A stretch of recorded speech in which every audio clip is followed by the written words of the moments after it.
নমস্কাৰ আজি মঙ্গলবাৰ আৰু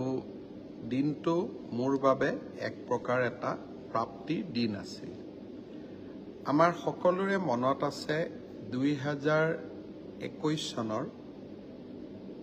মে মাহত ইনফেক্ট 10 মে তাৰিখে মই শপত গ্ৰহণ কৰিছিলোঁ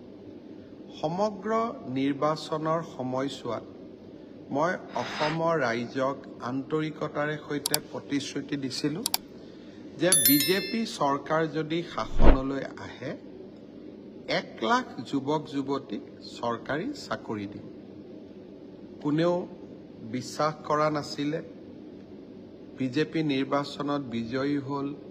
কোভিড আহিলে সংকটৰ মাজত থাকিও সেই প্ৰতিশ্ৰুতি মই পাহৰা নাছিলোঁ এটা সময় হৈছিল যে বিৰোধী পক্ষৰ বিধায়ক বিশেষ এজন বিধায়কে 1 লাখ চাকৰি আমি দিব নোৱাৰিম বুলি ভাবিয়ে মাজে মাজে এনেকুৱাও কথা কৈছিল যে আমি এতিয়া আন্দোলন কৰিম 1 লাখ চাকৰি চৰকাৰে কিয় দিয়া নাই ভাল কথা চৰকাৰে কিবা কাম প্ৰতিশ্ৰুতি মতে নকৰিলে আন্দোলন হ'ব লাগে কিন্তু যদি প্ৰতিশ্ৰুতি মতে চৰকাৰে কাম কৰে তাত ধন্যবাদও পাব লাগে মোক ধন্যবাদ নালাগে আজি আমি ৯৯,০০০ আৰু ৯৭টা নিযুক্তি সম্পূৰ্ণ কৰিলো পিডব্লিউডি ৰোডছ আৰু বিল্ডিং ডিপাৰ্টমেণ্টত আজি আমি ৬০০ জনতকৈও অধিক জুনিয়ৰ ইঞ্জিনিয়াৰক নিযুক্তি দিলো আৰু ৮১২ গৰাকী নাৰ্ছক নগাঁও কোকৰাঝাৰ নলবাৰী আৰু তিনিচুকীয়া মেডিকেল কলেজত আমি নিযুক্তি দিলো চাওঁতে চাওঁতে নিযুক্তি আজি 1 লাখতকৈ ৩টা কম মই নিশ্চিত যে এই মাহত নহলে অহা মাহত আমি 1 লাখ নিযুক্তি সম্পূৰ্ণ কৰিম অসমত ইয়াৰ আগতে কোনো এখন চৰকাৰ নাছিলে